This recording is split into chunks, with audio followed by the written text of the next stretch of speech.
मनुष्य का स्वभाव है कमाना, संग्रह करना, फिर चाहे वो धन हो, नाते हो, संबंध हो या हो प्रसन्नता। परंतु क्या आपने कभी सोचा है नियति ने ये संग्रह करने की प्रकृति मनुष्य में क्यों डाली? एक बीज से पौधा पनपता है, उसके भोजन से फल संग्रहित होता है। क्यों? इसलिए ताकि वृक्ष उसे स्वयं खा सके? नहीं, बल्कि इसलिए ताकि वो भूखे जीवों में बांट सके। अब आप पूछेंगे कि इसमें वृक्ष का क्या लाभ? लाभ है, क्योंकि जो बांटता है वो मिटता नहीं। जो फल ये जीव खाते हैं वो उसके बीजों को वातावरण में बिखेर देते हैं, जिससे जन्म लेते हैं नए वृक्ष। उसकी जाति, उसका गुण, उसकी मिठास अमर हो जाती है। इसलिए स्मरण रखिएगा, अमीर होने के लिए एक एक क्षण संग्रह करना पड़ता है, किंतु अमर बनने के लिए एक एक कण बांटना पड़ता है।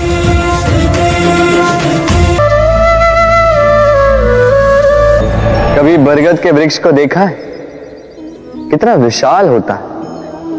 कभी कभी भय लगता है कि इन भारी डालों का बोझ ये तना सह भी पाएगा या नहीं। भय लगता है कि कहीं ये वृक्ष टूट कर न गिर जाए, किंतु नहीं। समय पड़ने पर शाखाओं से निकलने वाली ये बेलें धरती की ओर बढ़ती और फिर स्वयं जड़ बनकर इस वृक्ष को सहारा देती है। इसी प्रकार जो परोपकार करते हैं, सत्कर्म करते हैं, उन्हें स्वयं के लिए चिंतित होने की आवश्यकता ही नहीं, क्योंकि उनके कर्म ढाल बनकर उनकी रक्षा करते हैं। इसीलिए जीवन में सहारे की नहीं, कर्म की चिंता कीजिए। राधे राधे। मनुष्य जन्म लेता है और जन्म लेते ही उसकी जीवन यात्रा प्रारंभ हो जाती। फिर वो परिश्रम करता है, संघर्ष करता है और उसे उसका फल भी मिलता है। वो अपने संसाधन स्वयं खड़े करता है और उसके जीवन में तब तक कोई भय नहीं आता जब तक वो कुछ पा न ले। एक बार उसने कुछ पा लिया, उसके पश्चात उसे खो देने का भय ये मन में जन्म लेता है। फिर वो भाग्य, ज्योतिष, प्रारब्ध इन्हें देखने पर विवश हो जाता है। मैं आपसे एक प्रश्न करता हूं, आप इस संसार में जब आए क्या लेके आए थे जो आज खो दो? कुछ नहीं। आपके वश में आपके जीवन के केवल वो पल है जो आपके हाथ में, अन्य कुछ भी नहीं। आपके हाथ में है आपके कर्म, जो जीवन में भाग्य से निराश नहीं होते, जो असफलताओं से टूटते नहीं, वही इस जीवन में विजयी होते हैं। मुझे बताइए, जब आपके पास कुछ नहीं था तब आपने क्या किया? परिश्रम, संघर्ष किया और वो सब कुछ पा लिया जो आप पाना चाहते थे। तो आज सब पा लिया है तो भय किस लिए? क्या ये संसाधन आपको परिश्रम करने से रोकते हैं? नहीं। इसलिए अपने हाथों की रेखाओं में अपना मार्ग कभी ना ढूंढे, क्योंकि संसार में जिनके हाथ नहीं होते वो भी निश्चय से अपना स्वयं का प्रारब्ध स्वयं बना लेते हैं।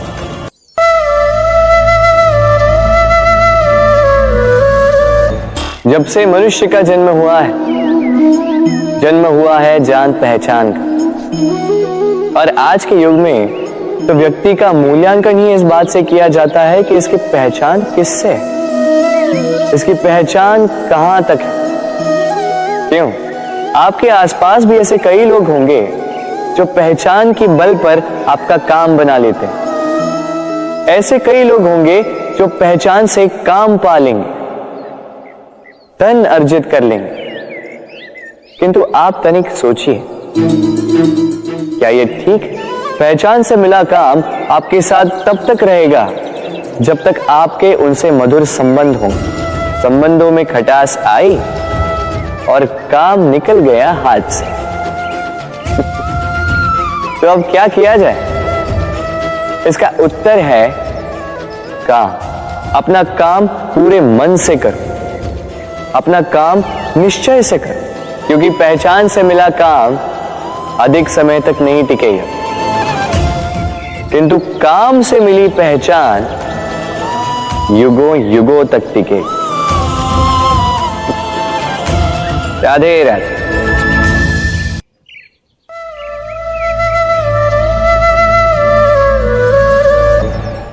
संसार में आपको ऐसे कई लोग मिलेंगे जो आपको बताएंगे कि क्या करना है, किंतु उससे भी अधिक महत्वपूर्ण बात यह है कि क्या नहीं करना।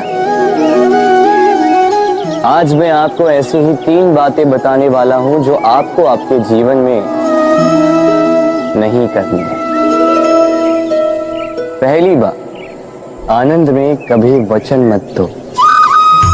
आनंद आपके तर्क को हर लेता है और फिर आनंद में दिया गया ये वचन बाद में गले की फांस बन जाता है। दूसरी बात, कभी भी क्रोध में उत्तर मत दो।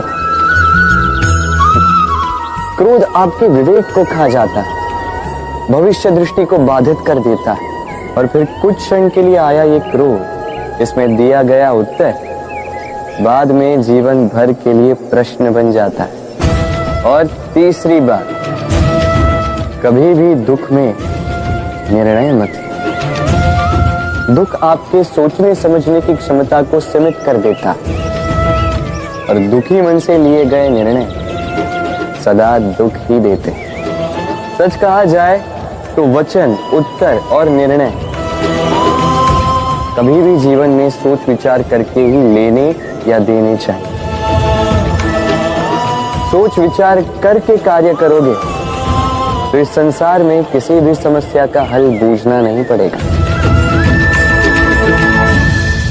राधे राधे।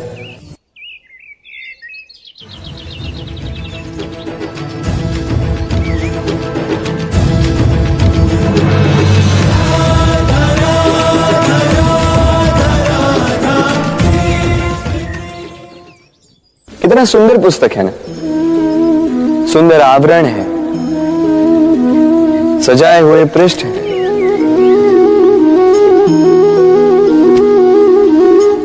किंतु क्या ये सत्य में अद्भुत पुस्तक कहलाने की पात्र है?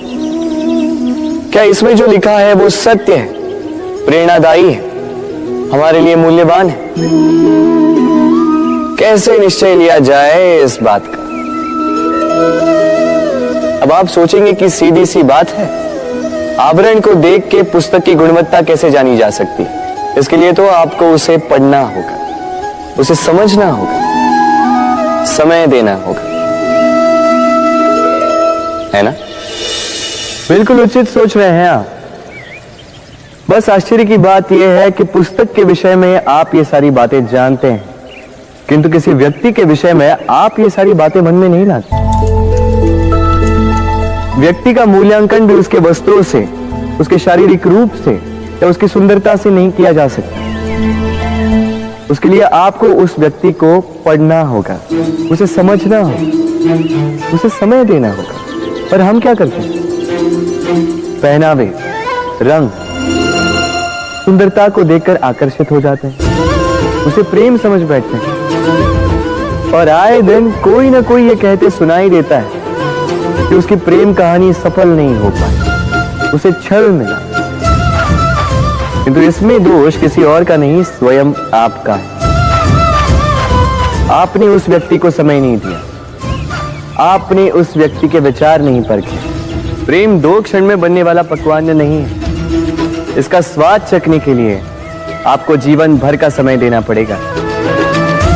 तो समय दीजिए, एक दूसरे के रूप से नहीं, आत्मा से जुड़ी।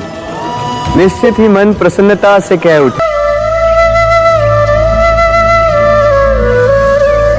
हमारे पास अक्सर बहुत लोग आते हैं कुछ को हम समय देते हैं, कुछ का हम तिरस्कार करते हैं, किंतु तिरस्कार कभी नहीं करना चाहिए। किसी व्यक्ति के आपके पास आने के 3 मुख्य कारण होते हैं: भाव, अभाव और प्रभाव। यदि कोई आपके पास प्रेम भाव से आए तो उसे प्रेम दे, सम्मान दे। यदि कोई आपके पास अभाव में आए तो उसकी आवश्यकता समझे और जितना हो सके स्वयं से उसकी सहायता करें। और यदि कोई आपके पास प्रभाव के कारण आए तो भी उसे समुचित सम्मान दे। स्वयं को भाग्यशाली समझें कि कोई आपके प्रभाव में है, किंतु तिरस्कार कभी नहीं। तिरस्कार जन्म देता है कुंठा को, और कुंठा किसी को भी आपका शत्रु बना देती। इसीलिए मित्र बनाएं, आनंद लें और मेरे साथ कहें राधे राधे। राधा की ये माला अचानक टूट गई, सारे मोती बिखर गए। राधा ने मुझसे कहा कि ये माला उसके लिए बहुत प्रिय है, ये मोती अमूल्य है, उसके लिए विशेष। अब मेरी राधा के लिए विशेष है तो मैं बैठ गया इस माला को ठीक करने की। पहले मुझे बहुत समय लगा इन मोतियों को ढूंढने में, उसके पश्चात अब और समय जा रहा है इस माला में इस मोती को पिरोने के लिए। ठीक। अब आप सोच रहे होंगे कि क्यों ना इसके स्थान पर मैं कोई नई माला ही ले आऊं, किंतु नहीं। कोई नई माला राधा पर देखकर मुझे इतनी प्रसन्नता नहीं होगी जितनी वो माला देखकर होगी जो राधा को प्रिय, जो मेरी राधा के लिए अमूल्य। इसी प्रकार होते हैं हमारे मित्र, हमारे अमूल्य मित्र। तो किसी बात से यदि बात बिगड़ जाए, कहां सुनी हो जाए, किसी कारण से विचारों में अंतर पड़ जाए, तो उनसे दूर होना उपाय नहीं है, बल्कि प्रयास कीजिए कि उन्हें मनाकर पुनः प्रेम के बंधन में बांध दो, अपने पास रखो। क्योंकि ये बंधन, ये अमूल्य मित्र, इनका जीवन में महत्व कुछ और ही होता है। तो आइए मेरे साथ प्रेम से कहिए राधे राधे। संसार का सबसे बड़ा रोग कौन सा है? कोई कहेगा भूख, कोई कहेगा बुढ़ापा, कोई कहेगा ज्वर आदि इत्यादि। हम सदैव प्रयास करते हैं कि इन रोगों से हम दूर ही रहें। समय समय पर हम चिकित्सक से मिलते हैं, हर संभव प्रयास करते हैं कि ये रोग हमारे आसपास भी ना भटके। किंतु संसार का ये सबसे बड़ा रोग सदैव हमारे साथ ही रहता है, और इस रोग का नाम है भय। किसी भी बात का भय। लोग क्या सोचेंगे, इस बात का भय। यदि मैंने ये किया तो क्या होगा, इस बात का भय।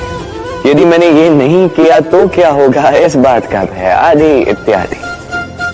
देखा जाए तो प्रत्येक व्यक्ति के मन में एक भय है जो उसे पीड़ा देता है। अब ये भय करता क्या है? आपकी शक्ति को, आपके आत्मविश्वास को, आपके व्यक्तित्व को मिटा देता है।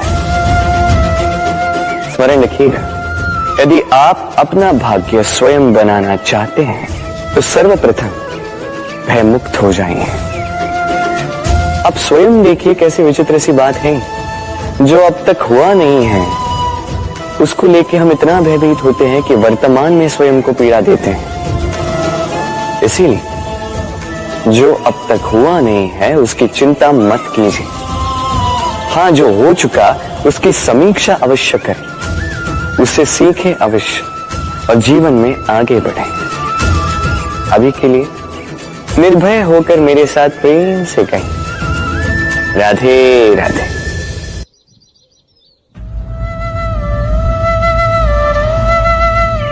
विवाह प्रेम का लक्ष्य है, ये भ्रम है था। और इसीलिए मनुष्य सदैव ये भूल कर बैठता है, सोचता है कि विवाह ही प्रेम का लक्ष्य है। मनुष्य प्रेम को पाना ही प्रेम समझ लेता है। अब देखिए ना, इस संसार में कुछ ऐसे भी भाग्यशाली लोग हैं जिनका विवाह उनके प्रेम के साथ होता है। कुछ का प्रेम ऐसा भी जिन्हें विवश होकर ना चाहते हुए भी किसी और के गले में वरमाला डालनी पड़ती है। किंतु ये दोनों भूल कर बैठते हैं तब विवाह के पश्चात वो सोचते हैं कि हमें तो सब कुछ मिल गया, हमने तो प्रेम प्राप्त कर लिया, हमारा लक्ष्य पूर्ण हुआ। किंतु उसके पश्चात ये जो प्रेम है था कहीं ना कहीं खो जाता है। और जिन्हें प्रेम ना मिला वो प्रेम ना मिल पाने की पीड़ा में प्रेम ही भूल जाते हैं। ये प्रेम ना ही शारीरिक है ना ही भौतिक, ये प्रेम तो अपनी आत्मा का समर्पण है। ये विवाह एक संबंध अवश्य है और इसमें कुछ भी अनुचित नहीं। ये विवाह प्रेम से प्रतिबंधित नहीं है था। ये प्रेम कहीं ऊंचा है। अब यदि मैं आपको उदाहरण दूं तो क्या राधा के विवाह के पश्चात मैं उसके सुख की कामना करना छोड़ दूं? कैसे मैं प्रयास न करूं कि राधा जीवन में सदा सदा के लिए सुखी रहे? क्या मेरे मन में राधा के लिए प्रेम कम हुआ? कृष्ण का राधा के प्रति प्रेम कृष्ण में समाहित है ना? दाऊ, ये प्रेम पाप तब बन जाएगा जब इस प्रेम के बदले हम कुछ चाहेंगे। किंतु यदि ये प्रेम समर्पित हो तो ना ही ये अनीति है ना ही ये पाप है। और यही मैं राधा को समझाने के लिए, यही इस संसार को समझाने के लिए मैंने बरसाना से विदा लेने का मेरा निर्णय त्याग दिया था, ताकि मैं इस संसार को सिखा पाऊं कि ना ही इस प्रेम में कोई बंधन बाधा है, ना ही विवाह इस प्रेम का लक्ष्य है।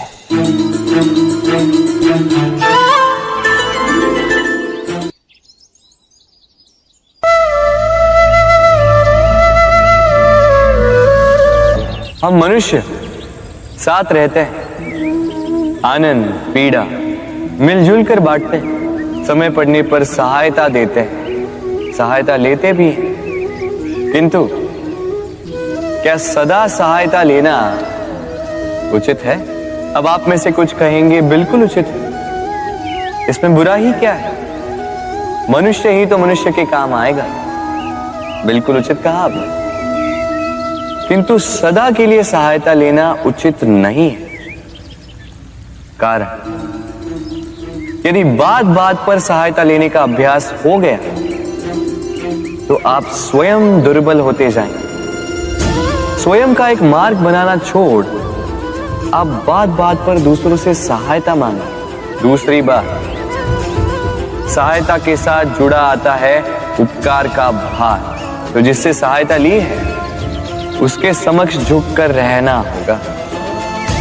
इसीलिए संकट में भी सोच विचार करके सहायता लें, क्योंकि संकट तो कुछ दिनों पश्चात निकल जाए, किंतु उस उपकार के ऋण का भार जीवन भर आप पर रहे। राधे राधे।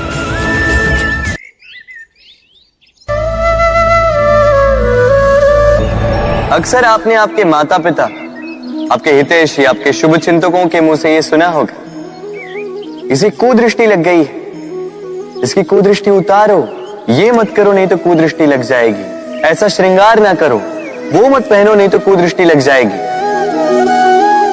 और कुछ तो इस कुदृष्टि का उपचार भी कर लेते हैं। मिर्च का धुआं जलाते हैं, तेल की बाती से कुदृष्टि उतारते हैं, काला टीका लगाते हैं, क्या क्या करते हैं, उचित है। किंतु मैं कुदृष्टि को नहीं मानता। मैं मानता हूं कि यदि आपका मन अच्छा हो तो कोई भी कुदृष्टि आपको किसी भी प्रकार से हानि नहीं पहुंचा सकती। आंधियां भी केवल उन्हीं घरों में धूल भर पाती है जिन घरों में खिड़कियों के पर्दे दुर्बल होते हैं। बवंडर भी केवल उन्हीं दीवारों को गिरा पाते हैं जो नींव से कमजोर होते हैं। और आपके व्यक्तित्व की नींव है आपकी सोच, आपका दृष्टिकोण। एक ही स्थिति, एक ही स्थान, एक ही घटना को आप सकारात्मक रूप में भी ले सकते हैं, नकारात्मक रूप में भी ले सकते हैं। निर्णय आपका है। इस संसार को जैसा सोचोगे वैसा ही पाओगे। इसलिए स्मरण रखिएगा, अपनी दृष्टि नहीं, अपना दृष्टिकोण संभालिए। क्योंकि जैसा कहा गया है, इस संसार में बुरी दृष्टि का उपचार तो है, बुरे दृष्टिकोण का नहीं। तो प्रेम से बोलो, राधे राधे।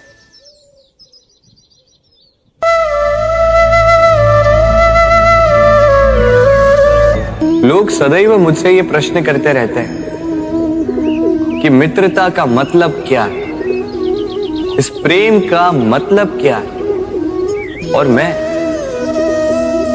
मैं बस मुस्कुराता हूं, क्योंकि ये तो ऐसा प्रश्न हुआ जैसे कोई पूछे कि अनर्थ का अर्थ क्या है।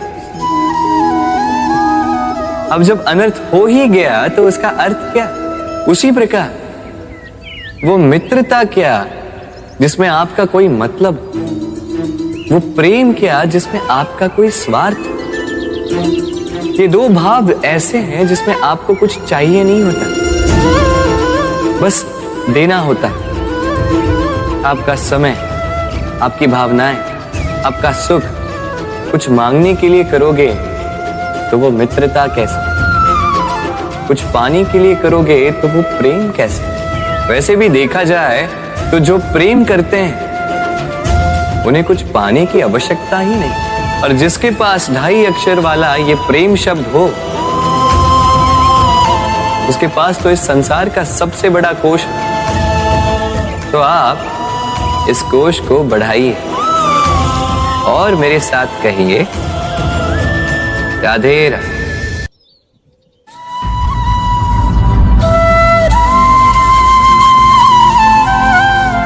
मुझे एक बात समझ नहीं आती, स्त्री को ऐसा क्यों लगता है कि उसकी रक्षा करने के लिए पुरुष का होना आवश्यक है?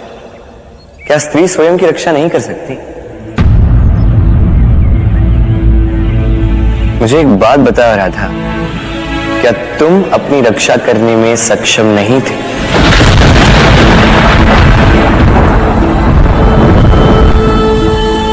थी। तुमने अच्छे से स्वयं की रक्षा की, केवल स्वयं की ही नहीं, साथ ही अयन के भी प्राण तुमने बचाए हैं राधा। अपेक्षाएं हैं राधा, व्यक्ति को दुर्बल बना देती, और उपेक्षा उसे उसकी शक्ति से अवगत कराती। तुम ये अपेक्षा लगाए बैठी थी कि मैं आऊंगा, तुम्हारी रक्षा करूंगा, किंतु ये भाव तुम्हें दुर्बल बना रहा था राधा। मैंने उपेक्षा की ताकि मैं चाहता था तुम स्वयं इस समस्या का हल निकालो, स्वयं का सामर्थ्य समझ पाओ, अपनी शक्ति समझ पाओ। समझ लो ये बात कि तुम्हें स्वयं के प्राणों की रक्षा करने के लिए किसी कृष्ण की आवश्यकता नहीं है। वो तो मैं समझ गई हूँ कृष्ण। फिर क्यों तुम ये अपेक्षाएं लगाए बैठी थी कि मैं तुम्हारे प्राणों की रक्षा करने आऊंगा राधा? क्योंकि तुम्हें ऐसा नहीं लगा कि तुम इस संकट का सामना करने योग्य हो, कि तुम में इतना सामर्थ्य है। किंतु मुझे तुम्हारे सामर्थ्य पर, तुम पर पूर्ण विश्वास था, पूर्ण विश्वास है राधा। मैं जानता था तुम सशक्त हो, मैं जानता था तुम इसका सामना कर सकती हो।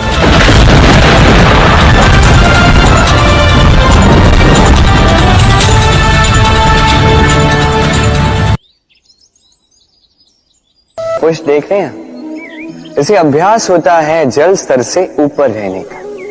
तो तालाब में जब भी जल स्तर उठने लगता है, इस पुष्प की ये नाल जो है ये भी लंबी होने लगती है ताकि ये पुष्प जल स्तर के ऊपर है।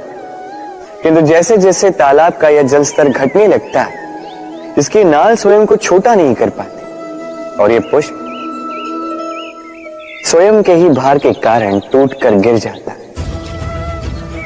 अब यही हमारे साथ भी होता है। जैसे जैसे जीवन में हमें सफलता मिलती है, हमारे जीवन का ये स्तर बढ़ता जाता है और जब संसाधन कम होने लगते हैं, हम इस जीवन के स्तर को छोड़ नहीं पाते और अंततः इस दिखावे के बोझ के कारण दबकर यहीं समाप्त हो जाते हैं। इसलिए यदि कुछ रखना है तो विचार है, साधारण रूप से जीवन जीना सीखिए। समय का यह चक्र कभी आपको मात नहीं दे पाए। राधे राधे।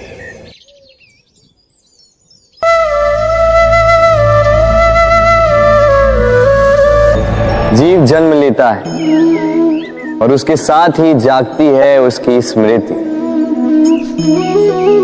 स्मृति बड़ी ही बलशाली किंतु विचित्र अनुभूति होती है। सदा आपके साथ रहती, आपके साथ जो जो घटता है वो कहीं ना कहीं किसी स्थान पे संचित रहता है।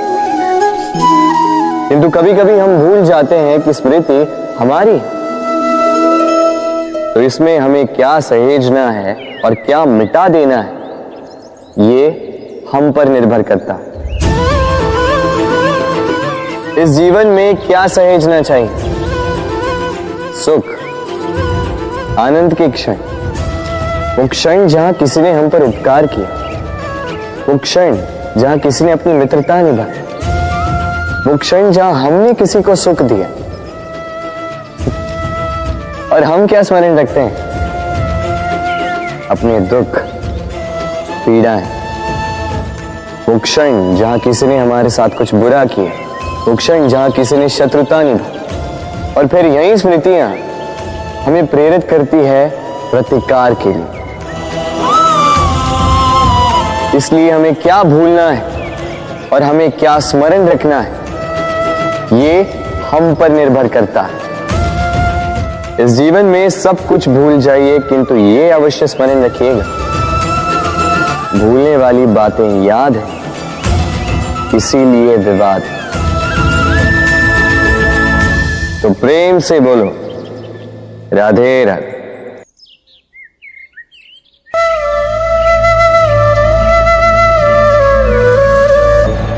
उड़ना किसे नहीं भाता,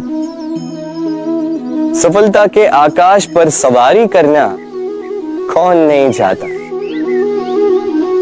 सब चाहते हैं, सब चाहते हैं कि इस संसार में उनका नाम, उनकी पहचान सबसे ऊपर हो, कि उनका नाम इतिहास में स्मरण रखा जाए। परंतु सबका नाम इतिहास में नहीं लिखा जाता। कुछ लोग नाम पाकर भी बेनाम रह जाते हैं। क्यों? क्योंकि वो धरातल से नाता तोड़ देते हैं। भूल जाते हैं ये बात कि उड़ान पूर्ण होने के पश्चात धरातल ही उन्हें विश्राम देगा, कि उनके कारनामों पर तालियां बजाने वाले, उनकी प्रशंसा करने वाले धरा पर ही रहते हैं और धरती पर रहने वाले लोग ही इतिहास लिखते हैं। तो सफलता का आकाश नापिए, पर अपनों से, उन लोगों से मत कटिए जो आपकी इस सफलता का आधार है। तभी इतिहास में नाम होगा और तभी आप भविष्य में प्रसन्न रहेंगे। राधे।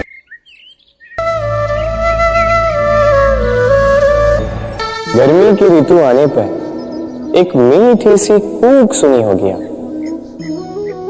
मन में बैठ जाती है। कोयल की कूक बड़ी मीठी, बड़ी प्यारी। वैसे एक और पक्षी है जिसका स्वर बड़ा ही मीठा है, हमारे घर के आसपास ही होता है। हरियाला रंग, लाल चोंच, ठीक पहचाना आप, तोता। ये दोनों ही पक्षी हमारे लिए बहुत प्यारे हैं, मन को शांति देते हैं, किंतु इन दोनों में बड़ा अंतर। कोयल बने उपवनों में स्वतंत्र रहती है, तोता कई बार हमारे घर के पिंजरे में बंधा हुआ पाया जाता है। क्यों होता है ऐसा, कभी सोचा है आप? क्योंकि कोयल अपनी बोली बोलती है, तोता किसी और की बोली की नकल करता है। जो अपने विचारों पर दृढ़ रहते हैं, अपनी आत्मा की सुनते हैं, वही करते हैं और वही बोलते हैं, वो इस संसार में स्वतंत्र रहते हैं। जो किसी और का कहा करते हैं बिना आत्ममंथन के, वो बंदी हो जाते हैं, कभी पिंजरे के तो कभी विचारों के। तो क्या बनना चाहेंगे आप, कोयल या तोता? निर्णय आपका। राधे राधे।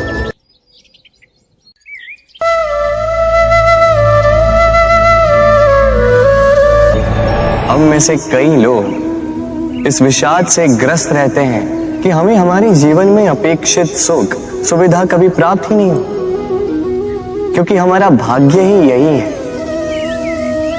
क्योंकि हम ऐसे परिवेश में जन्मे। किंतु क्या आपका जन्म आपका प्रारब्ध निश्चित करता है?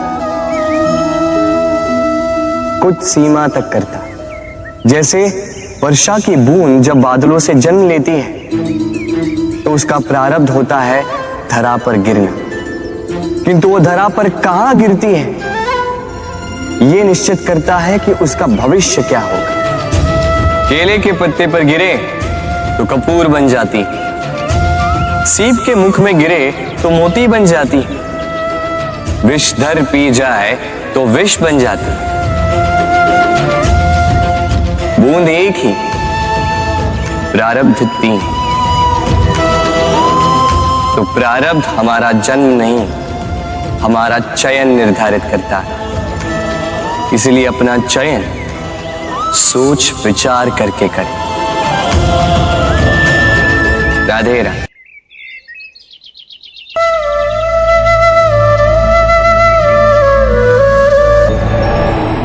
जब मैया खीर बनाती है तब वो हमें बहुत भाती, क्यों?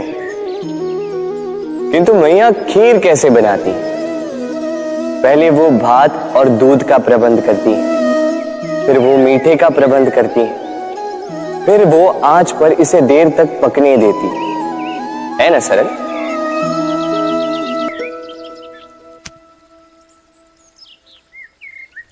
इतना भी सरल नहीं। इस जीवन में आनंद की खीर चखने का भी यही तरीका है, किंतु इसमें समय बहुत लगता है। शुद्ध श्वेत दूध जैसे भावों में, कभी न टूटने वाले संबंधों में प्रेम की मिठास मिलाकर जब प्रयास और परिश्रम की आंच पर देर तक पकाया जाता है, तब बनती है आनंद रूपी खीर।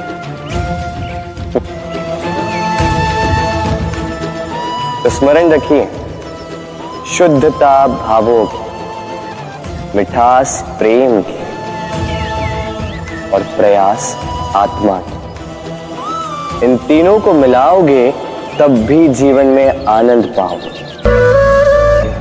मनुष्य जब जन्म लेता है और मनुष्य जब इस संसार को छोड़कर जाता है, इसके मध्य का काल जीवन कहलाता है।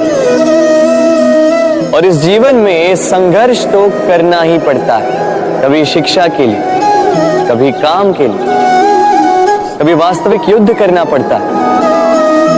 किंतु इस संघर्ष का सामना करने के लिए प्रकृति ने हमें एक और गुण भी भेजा है, प्रयास। कभी किसी छोटे बालक को देखा, न कुछ बोल पाता है ना कुछ समझ पाता है, किंतु अपने घुटनों के बल पर समस्त आंगन नापने का प्रयास करता है। खड़ा होता है, गिरता है, फिर खड़ा होता है, और अंततः वो चलना सीख ही जाता है,